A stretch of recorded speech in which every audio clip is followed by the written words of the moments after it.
Hey everybody, this is the show where we are incredibly inspired by the love and change that local nonprofits bring to their communities. And we believe that speakers and nonprofit professionals deserve the chance to share their stories, collaborate, and network with their communities and sector. So without further ado, you're listening to Nonprofit Connect, a podcast by Rogue Creatives hosted by me, Matt Barnes. Let's go. Hello and welcome back. Somebody's jumping in hot today. Yeah. Yeah, that's my job. Thanks. Hi. Welcome to Nonprofit Connect with Matt Barnes, because that's me. Whatever. And Tiffany. Do you want a last name or just you want to? Oh, yeah. Tiffany Pope. Okay. You're right. Tiff is here today. So welcome to the show. I am Matt and I am the host and Tiffany is here and no one knows why. Yeah. Wow. Yeah. It's not like I've been on this show for like the past year. But okay. Yeah, it's not like that. No. Anyway, so welcome to the show.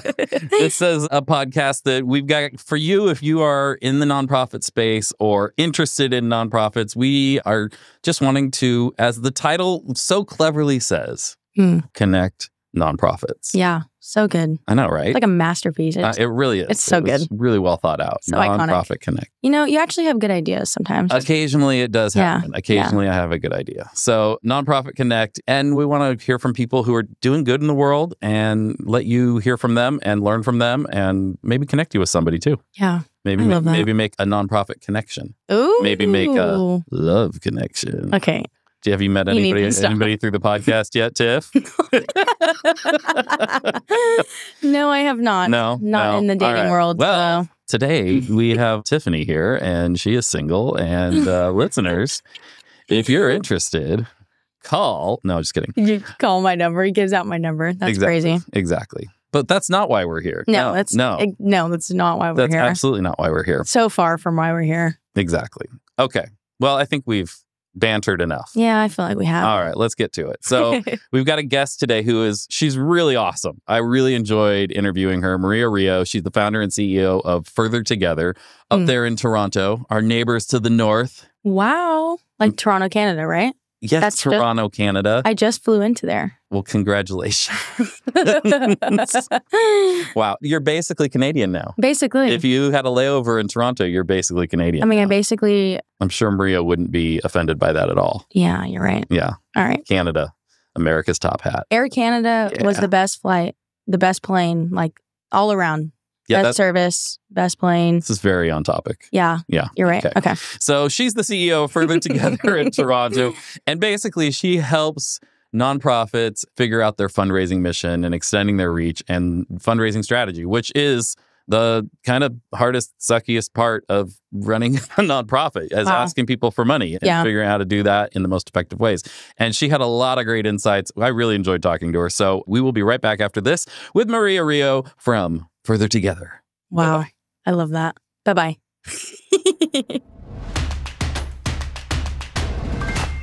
Nonprofit Connect with Matt Barnes is brought to you by Rogue Creatives. Did you know that your brand has a personality all of its own? Well, it does, or it should, but maybe it doesn't. How do you know if it does? Here's what you do. Ask yourself, does the way you describe your organization match the way you describe your branding? Because it really needs to. Why? Because people don't connect with organizations. They just don't. They don't feel connected to them. They feel connected to characters. They feel connected to personality. So it's super important that your brand has a personality that connects with the right people to bring them into your story. And that's what Rogue Creatives is all about.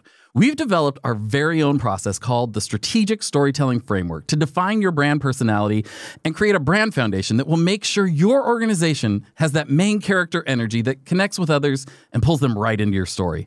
And by the way, it works. And we got the receipts. Our nonprofit clients have seen incredible increases in giving that have allowed them to help even more people and make the world a better place. Get started today by visiting roguecreatives.com/NPC. That's NPC for Nonprofit Connect. You can schedule a free brand consultation and take our free online brand character quiz. And we all know that everybody loves a good online quiz, especially when it's free. So get over there and do that because why not? Why wouldn't you? You love it. It's going to be fun. That's roguecreatives.com/NPC to begin defining your brand character today. There's no commitment or risk for you at all. And honestly, we just can't wait to meet you. We kind of think we could be good friends. I think we could hang out. You could buy us lunch. We can help you with your branding and talk about the shows we're binging or whatever. It'd be nice. Rogue Creatives. Seriously, creative storytelling. All right, on with the show. Well, Maria Rio is here, and welcome. Thank you. I'm excited to be here and chatting and hopefully get as much insight from you as you get from me. Oh, man. No, we're here to learn from you. But before we jump in, we always start with a segment we call 3 random questions. We have a very long list of random questions, and we randomly choose 3 of them. So are you ready for these? I'm excited. Okay. Born ready. If they made a movie about your life, who would play you? Nicole Kidman. All right. So Nicole Kidman, are you like 6 foot? Is that the thing? Yeah, and famous. Okay, there you go. Sure. And Australian. Yeah, it adds up. All the things. Question 2. What is your favorite cuisine? Like Italian or Mexican, or what do you like? Mexican by far. My second would be Portuguese, but I'm Mexican and we just have the best food. There you go. What is Portuguese food? What is specific about that? They have a caldo verde, this is not going to sound very enticing, but it's delicious. It's a spinach and potato dip soup. Then they have rotisserie chicken and this like specific rice and all their baked goods. The custard pastéis de nata, so good. All right. Well, I've been to Portugal, but I've never seen a Portuguese restaurant around. I'm going to look for one now. Are they plentiful in Canada? I guess Toronto has a lot of different clothes. Yeah. Yes, they really are. There's a huge Portuguese community here. Oh, there you go. Okay. Last question. In an alternate universe, what would you be doing? I don't know why the first thing that came to mind was like leading a group of explorers. I don't know. That doesn't sound very restful, though. I would like something more restful, but that was the first thing that came to mind. You want laying on a beach, but what you're going with is exploring. Yeah, exploring, doing cool stuff and reporting to no one. Nice. I like that. Reporting to no one. That's the important part. Well, you don't report to anyone, though. You run your own business, right? That's right. Currently, I do, which is very exciting, but I still feel a lot of accountability to the communities that I try to represent and my clients. But ideally, if I'm exploring the universe, it'll be a little bit more rogue. Nice. All right. Well, tell us about yourself. Tell us your origin story. Where'd you come from and how'd you get to what you're doing now? Absolutely. So my name is Maria. My pronouns are she and her. And I come to this work through a professional lens. So I'm someone who has accessed services in the past. And just a little bit more context there. I came to Canada as a refugee when I was 9 years old. I lived in a World Vision refugee shelter with my mom and my sibling for 6 months. And then my mom's education didn't really transfer over from Mexico. Apparently, Canada's too good for Mexican education. So my mom was picking up like babysitting shifts and just trying to make ends meet. But in that time, one mom, 2 kids, it was very difficult for her. So we would access food banks. We would do like drop-in meals before school. We would have Santa Claus gifts by strangers, the whole gamut, And when I was old enough to fundraise, I saw these people fundraising on the street with the World Vision vest. And I was super excited. I'm like, oh, I want to do that, which I feel is not something many people think when they see face-to-face canvassers. But I was really excited about it. I wanted to be the person that could tell people about the impact that they were actually funding. I thought that was a very unique angle, my 19-year-old self. And now I've been fundraising for over a decade. So I have plenty of experience when it comes to a bunch of different organizations. But over the past year and 4 months, I have been running my own consultancy. So I did that because I kind of wanted to get away from the nonprofit industrial complex just a little bit, just a tiny bit. And it's been really good. It's been the opportunity to choose the people who I work with, the clients who are value aligned and just pushing the things I care about forward. Well, I love this because I talk to a lot of people who run nonprofits, work in the nonprofit space, and fundraising is always sort of the like thorn in the side.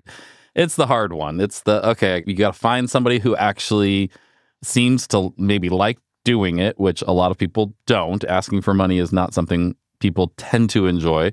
And we're kind of culturally not comfortable with that. But to have somebody who has leaned into that aspect of it and is helping other people. Now, you're not running a nonprofit. You're a for-profit that's doing consultancy with nonprofits, right?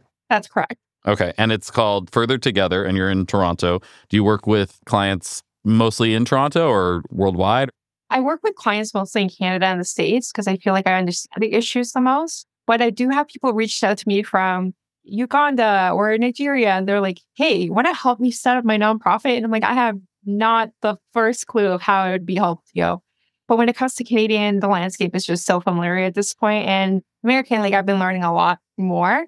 There are some barriers to that though, because in the States, each state you have to register as a fundraiser, which is completely different than here. Here, we don't have to do anything like that. So there are some small changes that you adjust as you learn and meet different clients, but it's been really great. That's awesome. So you work with probably, I'm imagining, a wide variety of nonprofits in different spaces. What are the consistent challenges that you're seeing, and how are you sort of addressing some of those? So one of them is executive directors feel very lonely. They don't have anyone kind of like share a brain with, strategize with. They feel like the board doesn't 100% understand what they're going through, which most of the time they don't. And they feel like they can't be open with our staff. So I feel like a lot of executive directors don't have anyone to kind of turn to in that scenario. So something that I've been doing is trying to be that person for them and trying to connect them to other people who either work in a similar kind of sector. So if you run a festival, I know someone else who runs a festival, so why don't you two connect? Or a queer organization, another queer organization, why don't you two kind of chat and trying to make sure that people have some sort of moral support. Actually, there's a colleague, Mike Prosserman, who runs this really cohort-based thing that's only for executive directors that are looking to kind of maybe transition from their role or kind of decide what is actually making them happy. So he runs something called Epic Leadership, and they help you decide, like, is this something that still fits into your life? If yes, then great. Why don't we talk to your board about the things that really matter to you? And if not, then, okay, maybe it's time to transition. And how do you do that in a way that is thinking of the organization's best interests as well as yours? So that's definitely one big trend that I'm seeing. The other one is more fundraising specific. Organizations have very little time or understanding of how to grow their lists.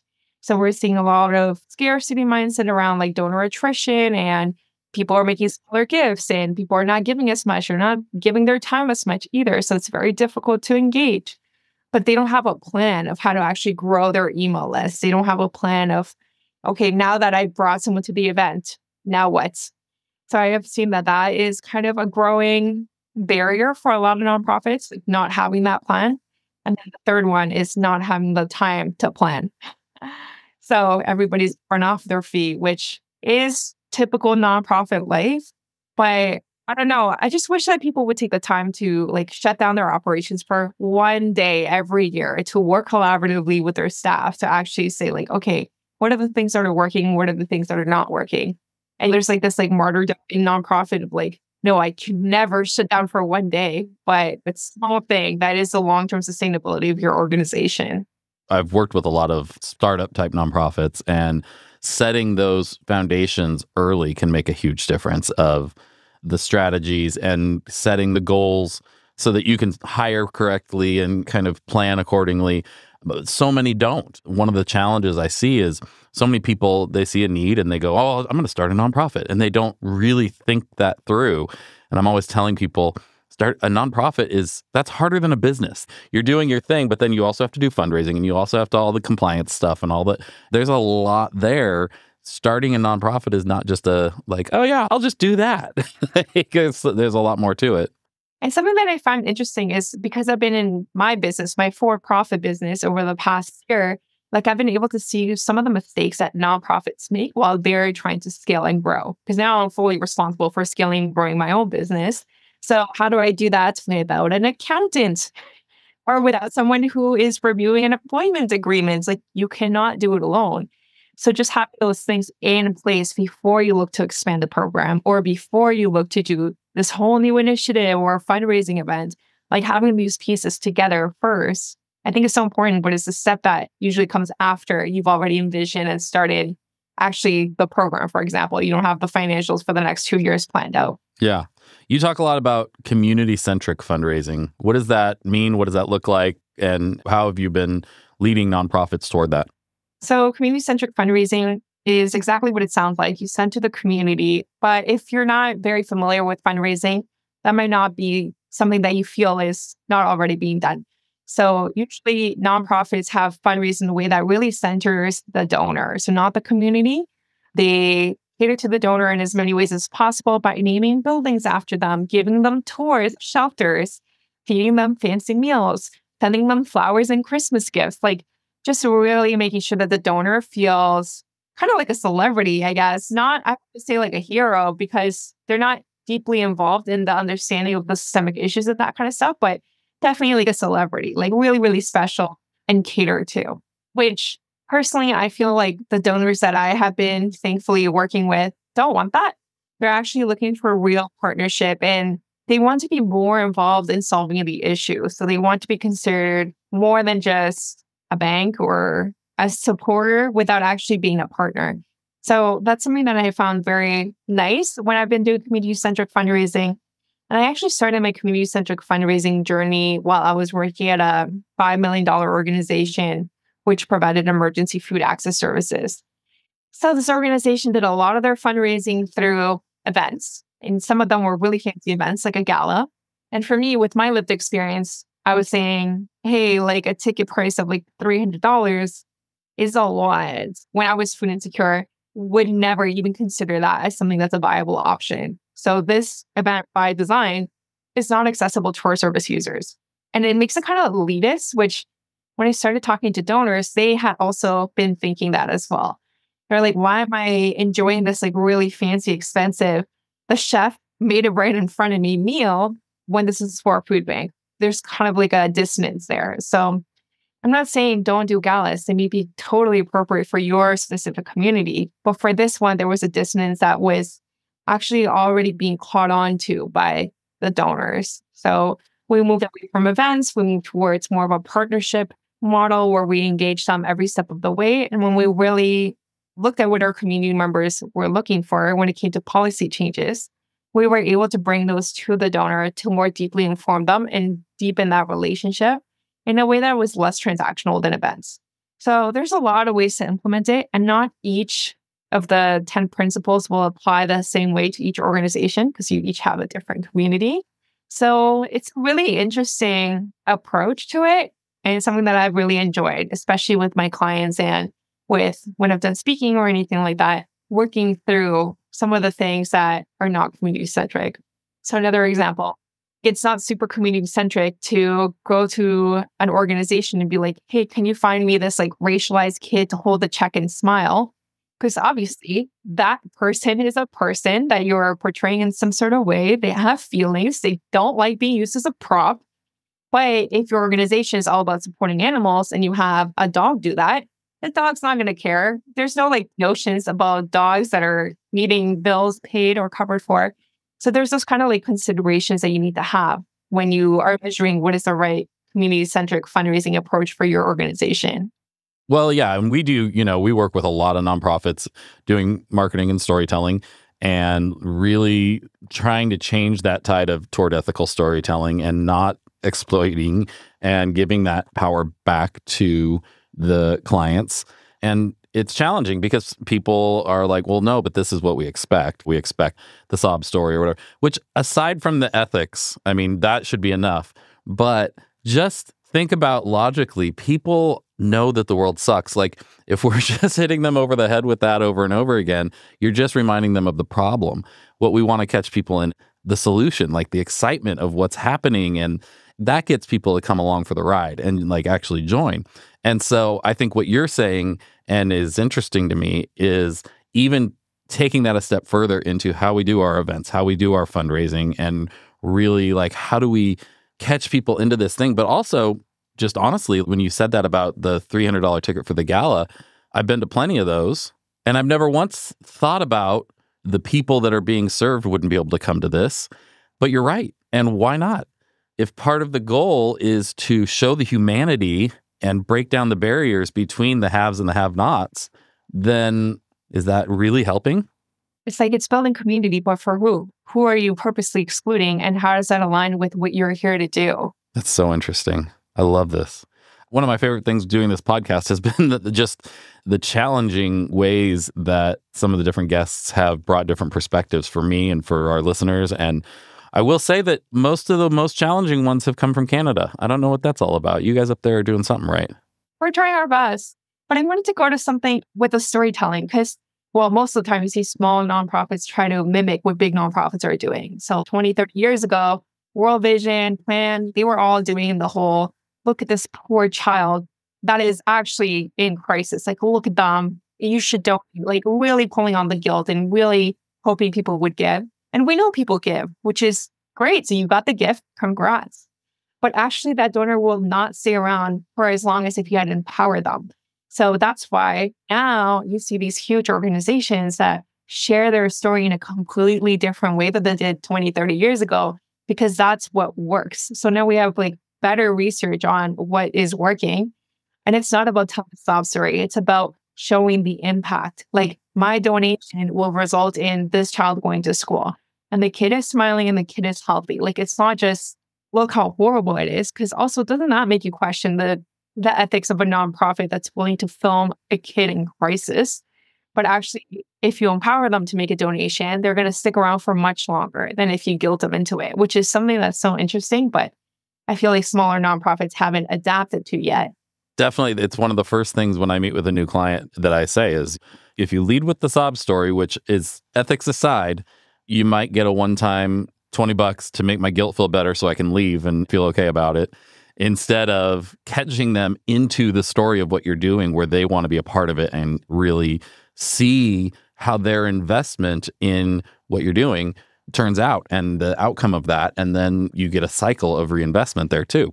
It's logically more sound, and it also happens to be ethically more sound. And it just kind of works out that way, which doesn't always happen in life. Sometimes the things you know that are good for you aren't always the best tasting. But in this case, it's like, no, this is a win-win. Let's take it.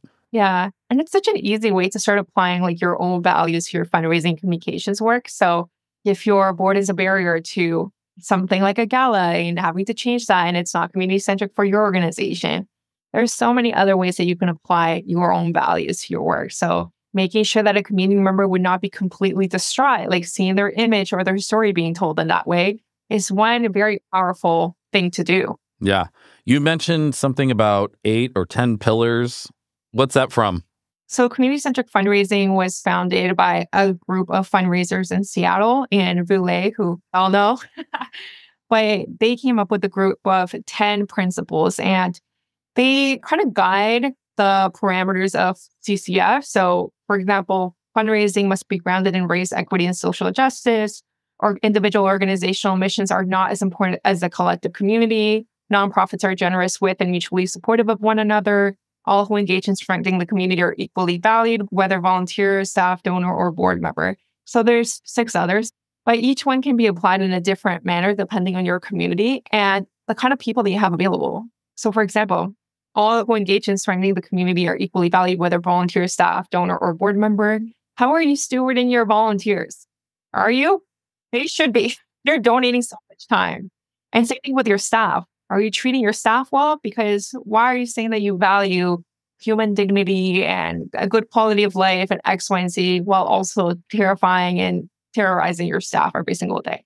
So really applying to all aspects. And to be fair to the nonprofits that are struggling with some of this stuff, there are such cultural issues and expectations on nonprofits that they have to fight against if they want to really effectively make those changes. We just did a screening here at one of our live gatherings of Charitable, which I don't know if you've seen the documentary. It's fantastic. Of course. Well, I'm surprised how many people I bring it up with, and they're like, I've never heard of this. What is this? What? Yeah, a lot. And obviously, there's just a lot out there up against nonprofits actually being successful in solving the problems of the world. But again, this is where I caution people who are going into the nonprofit space of know what you're going into. If you're going to go into this, you've got to be going, I know I'm up against these things and I'm going to fight against it. And if you can't, then don't do it, because you will burn people out. You will exploit people. All those things end up miserable and actually probably doing more harm than good in a lot of times, in a lot of cases. Yeah, it's so rough. I just want our sector to be better. And I understand there's a lot of challenges towards that. It's just, for me, I feel like those challenges are by design. So part of the nonprofit industrial complex is all about don't bite the hand that feeds you, don't upset that donor. And you depend on the people who might be causing these issues to donate to you. So it's very complicated morally, especially when you come into the sector with such a strong passion for what's going on. And for me, like lived experience to then be faced with those challenges. But I think it all comes back to values. So your individual values and also the collective values of your organization. So what do you believe in and how do you live that and operationalize that every single day? Absolutely. And I've told some of these stories on here before, I think, but last year we went through a complete rebrand and renaming of a nonprofit. We took them through the whole process and we spent months on it.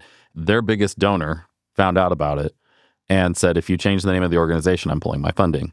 And so we had to scrap everything because they said, we won't exist if this person leaves. And I just was like, oh, come on. That was the most extreme, but we've had these things happen where the whole staff of an organization is, this is what we got to do. And then the board goes, no, we don't want to change those things. This is how we've always done it. We're just going to keep doing it that way. And you're going like, these are the people out there doing the work. And they're saying, we can help more people if we make these changes. And you're saying no, because you don't want to change the colors in your logo, or you don't want to do a different type of video, or whatever it is, or make a more accessible website or whatever. And it's so infuriating that it's set up this way in so many instances. That's why, like, for me, like, community-centric fundraising is such an interesting tool because staff, like program staff, don't have the same kind of leverage on boards that fundraisers do. And we hate to say it that way because they're very important and they're often seen as expendable. But a fundraiser, you know that you're not going to find a good fundraiser. It's going to take you like 6 months to a year to find your next DOD. You know that. So what are you going to do? You're going to fire me for saying I believe in equity? You're going to get upset because I'm talking to a donor about systemic issues that impact our community members. So I think there's a lot of power that fundraisers have that they can actually leverage to push their organization in the right direction. So like, hey, this strategic plan, it should include our program staff. Like we shouldn't just have it be board members and the managers. It should include everyone.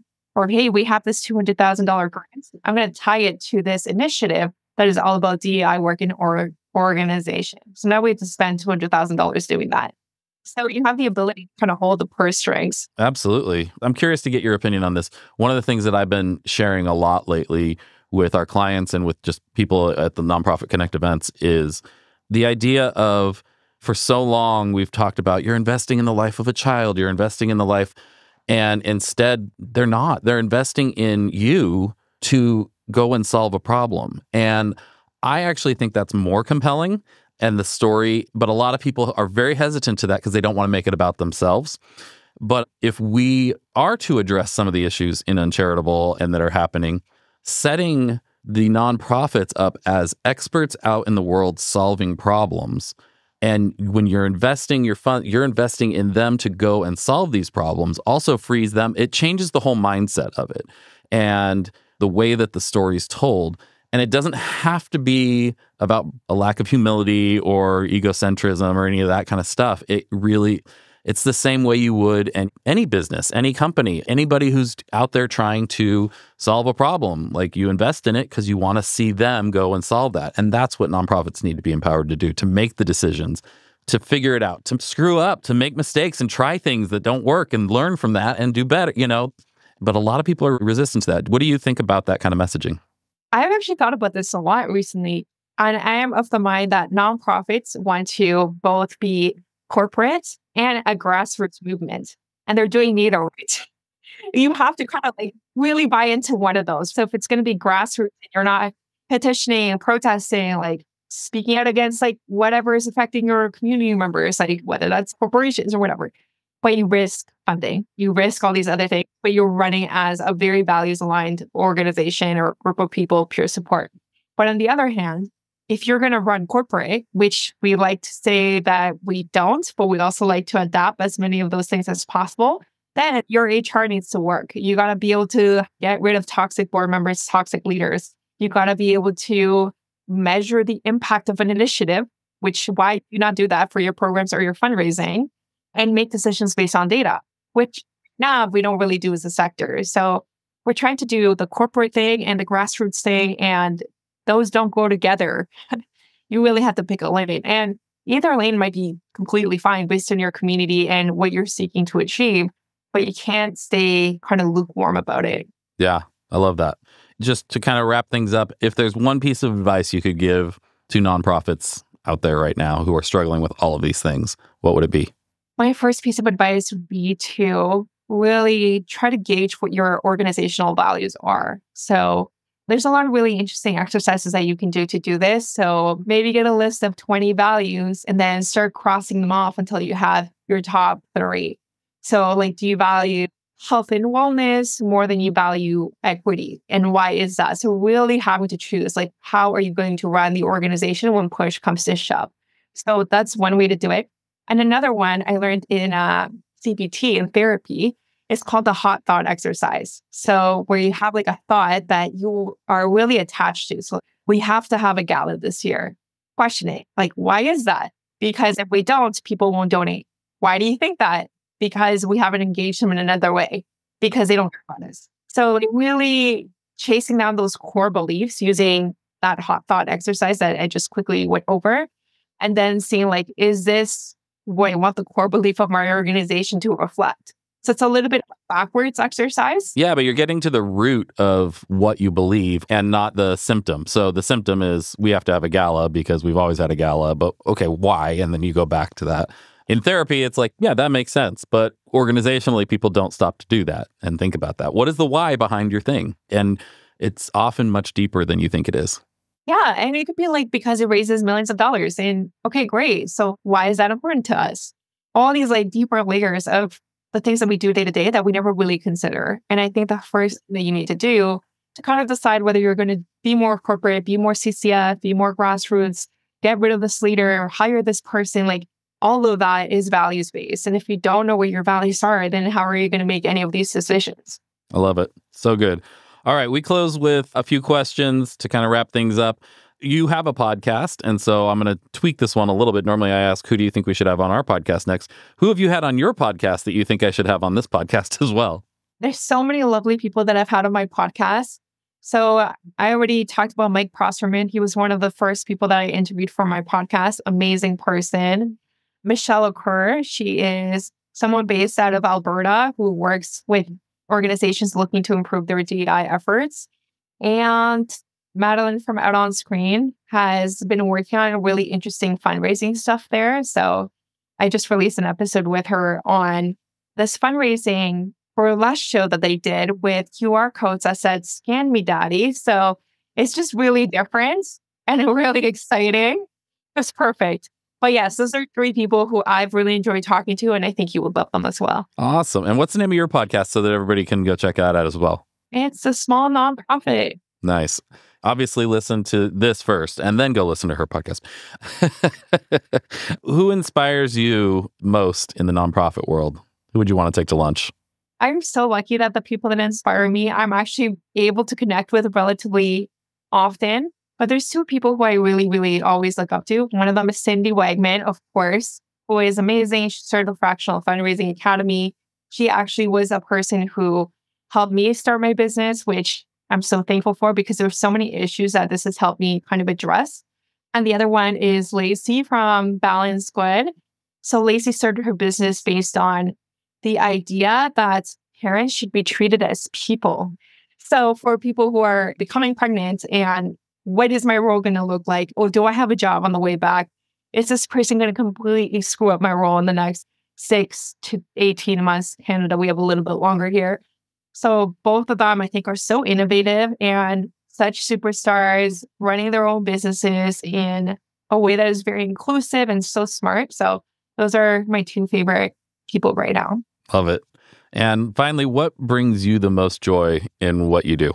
There's so many things that bring me joy about being a fundraiser. One of the things is getting to build really deep relationships with people and actually have these interesting conversations. Because at the beginning, when I started like Major Gifts fundraising, it was actually terrifying. But now that I see it as a partnership, now that I view it as like me and you are working together instead of like me versus you, I have to get your money somehow.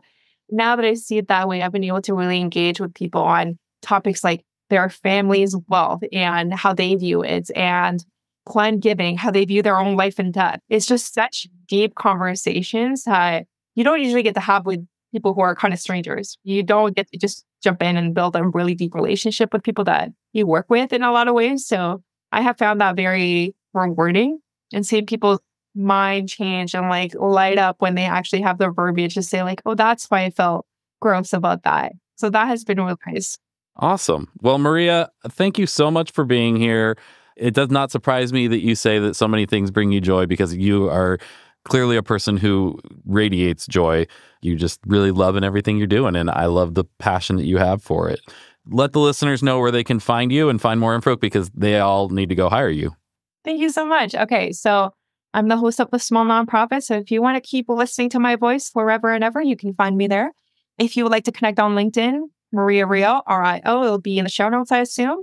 And my company is Further Together Fundraising. So you can go on Go Further Together and connect with me there as well. Awesome. Well, thank you so much for being here. You've given me much to think about as I continue to work with nonprofits, and I'm sure that the same is true for our listeners. Thank you so much for having me. Well, there you have it. This episode of Nonprofit Connect with Matt Barnes, brought to you by Rogue Creatives, is over. It's done. Finished. What are you going to do with the rest of your day? You're going to take the dog for a walk, maybe have some dinner. Before you do any of those things, could you do us a massive favor and subscribe to the podcast on Apple Music or Spotify or wherever else you listen to us? Obviously, you don't have to, but, it'd be very, very appreciated. Oh, and if you want to hear more from us, visit our website at npconnect.roguecreatives.com. That's npconnect, like Nonprofit Connect, .roguecreatives.com. We'll see you soon. Nonprofit Connect with Matt Barnes is hosted and executive produced by me, Matt Barnes, with an assist by my chaos coordinator, Tiffany Pope. Production is by our amazing friends over at Fame, the B2B podcast agency, along with Belinda Carter-Thompson and the team here at Rogue Creatives. Production lead is Luke Audi at Fame. Writing is by Sam Hollis at Fame and Matt Barnes and Taylor Bolanos from Rogue Creatives. Nemanja Koljaja of Fame is our audio editor, and Arslan Yakub from Fame is our video editor. Creative direction is by Corey Hill of Rogue. Our artwork is designed by Hopo Kelly and Joshua Marino at Rogue, and Ian Salas of Fame. Theme music is composed and performed by Jared Atherton of Chapters. Luke Audi of Fame does our booking and our guest relations. Huge thanks to our amazing guest for joining us for this episode, and to all of you incredible listeners for tuning in. If you enjoyed the show, and I don't know why you wouldn't have, don't forget to help us spread some good by giving us a good review. Preferably, 5 stars with lots of words saying how amazing we are on whatever platform you're listening on. Apple Podcasts, Spotify, whatever it is. Also, tell your friends and subscribe so we can come straight into your potholes each and every time we have a new episode. For more information about Nonprofit Connect, or to join us at a live event here in Orange County, California, visit our website, npconnect.roguecreatives.com. We'll catch you next time.